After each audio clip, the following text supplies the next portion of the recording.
Mais il faut savoir que le tzaddik, il est caché, énormément caché. Énormément caché.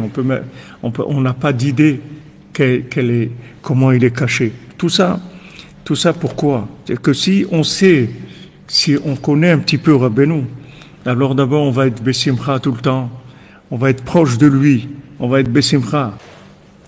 Pourquoi on a besoin de tellement connaître la grandeur du tzaddik? C'est pour avoir de l'espoir et savoir que la réparation, elle est facile, elle n'est pas difficile. Pour lui, c'est pas difficile. Pour nous, c'est impossible pratiquement. Mais pour lui, c'est rien du tout de réparer quelqu'un. C'est rien du tout. La grandeur qu'il a, le tzaddik, c'est pour lui c'est de réparer les gens les plus déchus, les plus bas, les plus loin, les gens les plus abîmés, des gens qui sont dans un état lamentable. C'est rien du tout pour lui de réparer ça. C'est rien. Comme il dit Rabbi Nathan, Rabbeinu, il connaît toute l'histoire de chacun et de chacune, depuis Adam Arishon jusqu'à maintenant, tout ce qu'il a pensé, tout ce qu'il a dit, tout ce qu'il a fait, depuis que son âme a été créée jusqu'à aujourd'hui, avec toutes ses réincarnations. Rabbeinu, il connaît tout ça de chacun d'entre nous, et toute cette connaissance-là, c'est rien du tout pour lui, il dit Rabbi Nathan. C'est rien du tout pour lui, cette chose-là. Seulement, c'est caché. Parce qu'il y a beaucoup d'apparences qui prennent les énergies, c'est-à-dire qui captent l'attention. Il y a des choses qui sont en avant et en fait qui prennent notre attention. C'est-à-dire on croit que ça va nous aider, on croit que ça c'est important, il y a des apparences qui prennent notre confiance et notre attention. Alors ça cache énormément. Qui est-ce qui va aller dans un mariage comme ça? Qui est-ce qui va aller à un mariage dans un trou dans la terre avec un toit avec des poubelles? Qui est-ce qui va aller dans un mariage comme ça? Et qui est-ce qui va s'imaginer que ce mariage-là, il inclut tous les mariages qu'il y a jamais eu dans le monde, que c'est le plus grand mariage qu'il y a jamais eu dans le monde? Qui est-ce qui va imaginer ça que ici à Ouman, il se trouve le Even Shtia, il se trouve ici le Kodesh HaKodashim, qui se trouve ici tout, comme il dit Rabbi Nathan, que dans le monde, à Rosh Hashanah, on dit Amelech, le roi, mais il y a un seul endroit où on met la couronne sur la tête du roi. À Rosh Hashanah, c'est à Ouman. Qui est-ce qui va imaginer ça? Qui est-ce qui va imaginer que tous les tzadikim, ils sont ici à Rosh Hashanah en train de prier avec nous? Les Avot, Abraham, Yitzhak, Yaakov, Yosef, David, Shlomo Ameler, David Ameler, tous les tzadikim, ils sont ici en train de prier avec nous à Rosh Hashanah. Qui est-ce qui va imaginer ça? Et pourtant c'est dit, c'est écrit, qui est-ce qui va imaginer ça? Dites à quelqu'un maintenant qui habite n'importe où. Quelqu'un, il habite à Nogent-sur-Marne, d'accord? Il habite à Nogent-sur-Marne. Dites-lui, tu sais, en fait, ce Rosh Hashanah-là, tu sais qui est-ce qui va prier avec nous? Eh bien, le roi David. Mais c'est sûr qu'il va venir tout de suite. Il va venir tout de suite. Il y a aucune question sur ça. Pourquoi il vient pas? Parce qu'il sait pas ce que c'est. Il sait pas ce qui se passe. Il comprend pas. Et quand on dit des mots, ça reste des mots, mais il y a rien dedans. Il n'y a pas l'apparence. L'apparence, elle porte la chose. S'il y avait l'apparence de la vérité, mais ça y est, tous les gens seraient des tzadikim. S'il y avait l'apparence de la vérité. Si notre corps, il était, comme on a étudié cet après-midi, si notre corps, il était à l'image de notre âme, si notre corps, il était vraiment le vêtement de notre âme, mais on verrait des merveilles. Le problème, c'est que l'emballage, il cache énormément. Et même quand on dit des mots, ça bouge pas.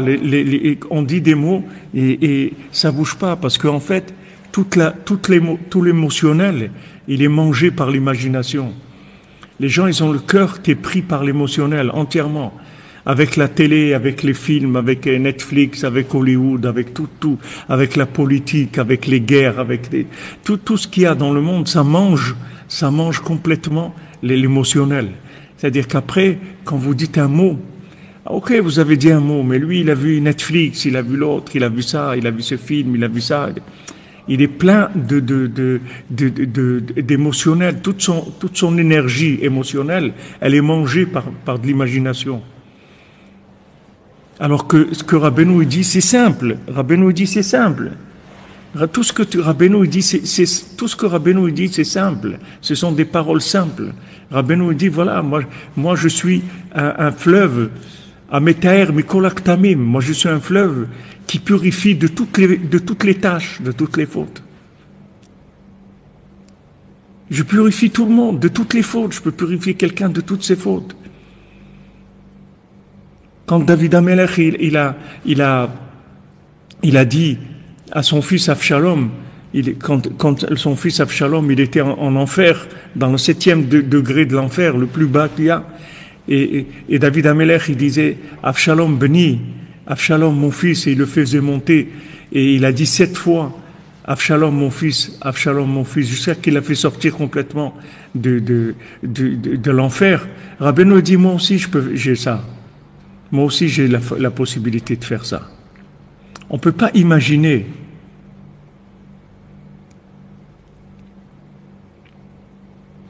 On ne peut pas imaginer ce que ça veut dire. On ne sait pas ce que ça veut dire.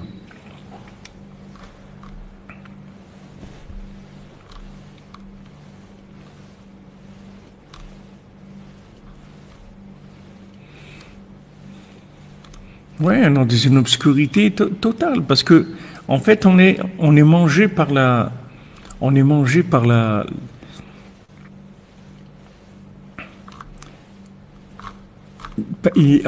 a toutes nos énergies qui partent dans des bêtises, dans de l'émotionnel du cinéma. Émotionnel du cinéma. Quelqu'un, il voit un McDonald's avec un truc, il commande sur un écran, il rentre, et voilà, c'est tout automatisé, il reçoit un truc, et tout, toute une mise en scène, tout un truc, et tout. Et maintenant, le manger qu'elle lui fait sa maman ou son épouse, ok, c'est du manger, une assiette, avec du manger normal, il n'y a pas tout ça. Mais ça, c'est du vrai manger. C'est du vrai manger. C'est du manger connecté. Il y a de l'âme dedans. C'est du manger où il y a du cœur, où il y a une présence. Et il va manger du McDonald's où il peut y avoir là-bas de la viande, de je sais pas quoi, des trucs horribles qu'il y a là-dedans. Et voilà, waouh. Allez, on va aller manger un McDo, tout est pris, tout est mangé par ils ont pris toutes les énergies. Après, quand la personne elle se trouve devant son devant son assiette, elle a l'air d'un pecno comme ça, quelqu'un qui connaît rien. Amen, amen.